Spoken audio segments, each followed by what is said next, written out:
All right, guys, welcome. This is my topic, the digital footprint. Now, this topic's very interesting, and you'll see why.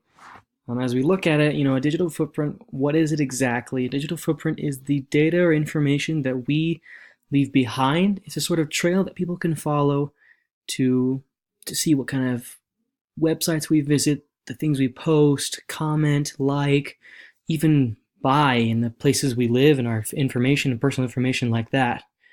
So, kind of some effects that I saw or impacts that really hit society. One of them is reputation. As you can see here, it can affect colleges and military, and that's kind of an obvious one as you may think. Colleges and military, it is guaranteed that they will look at your social media profiles, they'll Google your name, and they'll kind of see exactly what you're liking, what you're commenting about, what you're posting to make sure that it is in line with their values and the things they believe, so they see that you are a worthy student to go to their school. Scholarships, that's also a bit obvious, as people will, the people that give out the scholarships will see, all right, this is what they do, what they invest their time in, and see if who you are is worthy of receiving the money that they're willing to give you to pay for schooling. Sports as well. Teams will look and see, coaches will see exactly who you are as a person off the field to make sure that you represent their team and are you know worthy to have them playing on your team and have them there representing you on and off. Employment, also pretty obvious. They'll even go to Google your name to see what kind of a person you are. Again, this affects your posts, your likes, and your comments. And this is where it gets kind of interesting, because this information that they receive is mainly based off of active data. Now, there's active and there's passive data. Active data, this is very important, active data is the stuff that you post, like, comment, purchase. This is the information that you're putting out to the world, the stuff that you're voluntarily consenting to give. Now, there's passive data, and that's information that's collected and actually given to companies. And that's why we see ads based on shoes, for example, if you were just liking a Facebook page about shoes or visiting a website or purchasing something like that. So you'll see a lot of those ads are actually based off of that passive data that is taken without your consent. And that is actually quite a lot of it too. And that really affects us as people, because as we can see that it gets kind of heavy and invades a lot of our privacy. And that's something else that I saw that really kind of touches on is internet security. And we're always tracked. Never think that when you're online, you're anonymous. Unfortunately, that's not the case. There's a lot of things we can do, but I'll get to that.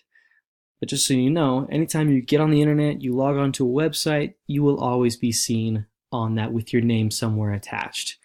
Companies use that information, obviously, as I said, to market, to see what you're doing, to see how they can push their products and their information to you in your face, quite literally.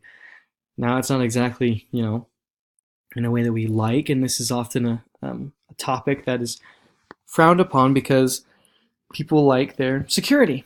And then this also goes into hacking, because as we leave this data trail, it's very easy to follow.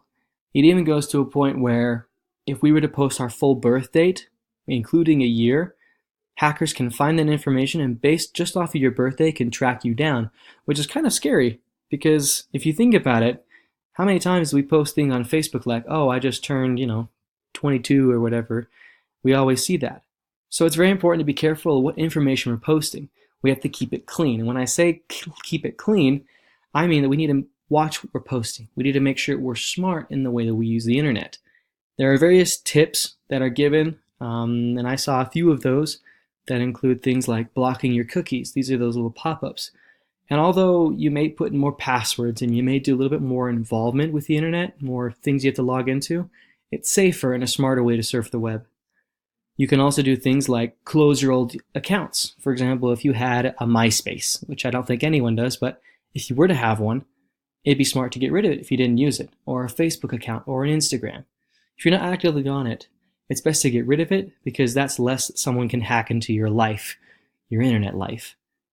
What you can also do is use multiple passwords. That's something very helpful that And people will use just kind of one password for everything, and it's very easy just to figure out one password, and then they've got access to your whole life essentially on the internet, and that's quite dangerous. So it's always good to keep and be switching that up constantly and making sure that you're keeping things always fresh.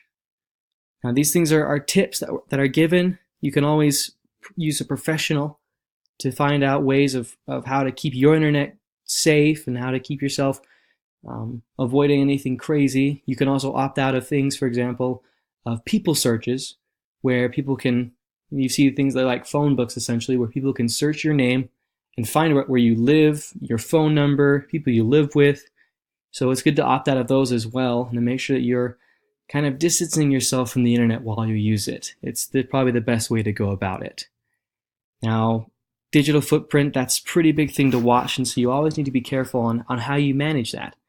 So always be sure to use the internet minimally, in a way that you're not leaving your footprints and your tracks all over it and someone can find you. Obviously, there's still ways people can do it, and it happens all the time, but as long as we minimize the risks, it'll be less of an impact to you negatively, and you can possibly use it to your advantage in ways that people, for example, employers or colleges, will go to your social media profiles, and they'll see what you're doing, and they'll think that this person is the person we're looking for, and it'll actually work to your benefit. So it's always safe to keep your comments, to keep your likes, to keep your posts relatively neutral in a lot of the political and even economic aspects of a lot of things. That way you remain a viable applicant in this sense. So it's always good to be verifying what you're posting, and verify, always be verifying on what you're doing and that it's safe. If anything seems kind of risky, it's good to avoid it. Websites that maybe are out of the country, or applications in particular that they want you to download, they're not from the US, although they may seem safe, and they probably are.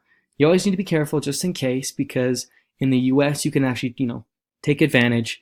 You can talk to someone, get some legal action, whereas outside of the country it's a little harder to do that.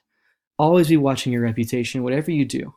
Be aware that even when you post stuff talking about your stance politically, or who you support, or activities you participate in, or things like that of that nature, be careful, because as you do this, you are representing yourself, but don't do it too much, if you understand what I mean. Make sure there's a limit, and make sure that you, as you post things, that you understand that you may both limit yourself and provide opportunities for yourself in a certain career or a certain education that you want. And always be sure to clean up wherever you go. That doesn't mean clear your browser history, things like that, but make sure you're watching what you're going into. If there's certain websites that seem risky, don't do it. If there's cookies they're asking for, it's best to avoid that sort of thing. And to always be sure that you're not logging in or leaving your login anywhere left open, or passwords lying around. That way things are kept. So on to the questions. So question 1, what is passive data?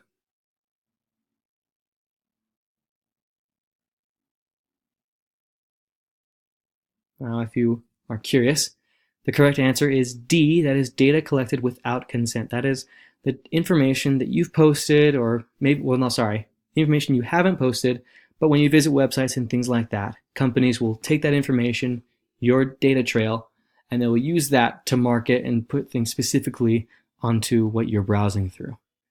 Question 2, what is one way to not protect your identity?